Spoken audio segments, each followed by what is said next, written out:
ನಮಸ್ಕಾರ ಸ್ನೇಹಿತರೆ, ನಮ್ಮದು ಶ್ರೀ ಸಪ್ತಗಿರಿ ಮನೆಮದ್ದು ಚಾನಲ್ ಇದೆ. ಅದರ ಮುಖಾಂತರ ಅನೇಕ ರೀತಿಯ ಎಪಿಸೋಡನ್ನು ಕೊಡ್ತಾಯಿದ್ದೀವಿ. ಸ್ನೇಹಿತರೆ, ಈಗಿನ ಆಹಾರ ವಿಹಾರಗಳಿಂದ ಅನೇಕ ರೀತಿಯ ಕಾಯಿಲೆಗಳು ಮತ್ತು ತೊಂದರೆಗಳು ಬರ್ತವೆ. ಈ ತೊಂದರೆಗಳಲ್ಲಿ ಒಂದಾದ ಗೊರಕೆ. ಈ ಗೊರಕೆ ಅತಿ ಹೆಚ್ಚು ಕೆಲಸ ಮಾಡೋದ್ರಿಂದ ಬರ್ತದೆ ಮತ್ತು ಈ ಕೆಲವೊಂದು ಆಹಾರಗಳಿಂದ ಬರ್ತದೆ ಮತ್ತು ಈ ನಮ್ಮ ರೆಸ್ಪಿರೇಷನ್ ಅಂತೀವಲ್ಲ, ಗಾಳಿಯನ್ನು ಸರಿಯಾಗಿ ಹೋಗದೆ ಅಲ್ಲಿ ಸೌಂಡ್ ಉತ್ಪತ್ತಿ ಆಗ್ತದೆ, ಬಾಯಿ ಮುಖಾಂತರ ಬರ್ತದಲ್ಲ, ಆಗ ಗೊರಕೆ ಇದಾಗ್ತದೆ. ಮತ್ತು ಡಿಹೈಡ್ರೇಷನ್ ಸಹ ಇದ್ದಾಗಲೂ ಸಹ ಗೊರಕೆ ಬರ್ತದೆ. ಇಂತಹ ಒಂದು ತೊಂದರೆಗಳಿಗೆ ನಮ್ಮ ಮನೆಯಲ್ಲಿರುವಂತಹ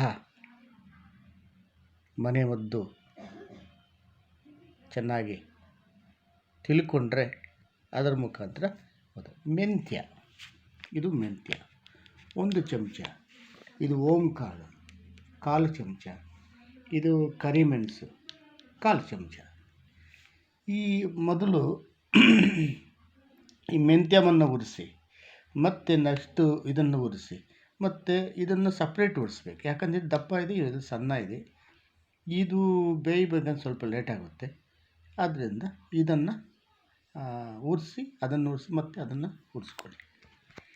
ಉರಿಸಿ ಚೆನ್ನಾಗಿ ಪುಡಿ ಮಾಡಿ ಅದಕ್ಕೆ ಕರಿ ಬೆಲ್ಲ ಆಗಲಿ ಅಥವಾ ಜೇನುತುಪ್ಪ ಆಗಲಿ 1 ಟೀ ಸ್ಪೂನು ಅದಕ್ಕೆ ತಕ್ಕಂತೆ ಬೆಲ್ಲ ಮತ್ತು ಜೇನುತುಪ್ಪವನ್ನು ಕಲಿಸಿ ಅದನ್ನು ನೆಕ್ಕುವುದರಿಂದ ಆ ಗೊರಕೆಯ ಒಂದು ತೊಂದರೆ ನಿವಾರಣೆ ಆಗುತ್ತೆ.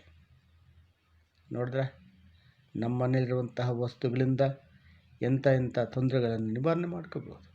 ಅದೇ ಈ ಗೊರಕೆ ಬಂದಾಗ ಪ್ರತಿಯೊಬ್ಬರಿಗೂ ಅಕ್ಕಪಕ್ಕದಲ್ಲಿ ಮತ್ತು ಸ್ವಂತ ಪಕ್ಕದಲ್ಲಿರುವಂತಾಗ ಹೆಂಡತಿ ಅಥವಾ ಮಕ್ಕಳಿಗೆ ನಾನಾ ರೀತಿಯ ತೊಂದರೆ ಆಗ್ತದೆ. ಈ ತೊಂದರೆ ಅಲ್ಲದೇ ಇವರು ಈ ಬಾಯಲ್ಲಿ ಉಸಿರಾಡೋದ್ರಿಂದ ಲಂಗ್ಸ್ಗೆ ಎಫೆಕ್ಟ್ ಆಗ್ತದೆ. ಈ ಒಂದು ತೊಂದರೆಯನ್ನು ನಿವಾರಣೆ ಮಾಡ್ಕೊಳ್ಳೋಕ್ಕೆ ನಮ್ಮ ಮನೆಯಲ್ಲಿರುವಂತಹ ವಸ್ತುಗಳಿಂದ ನಾವು ನಿವಾರಣೆ ಮಾಡ್ಕೋಬೋದು.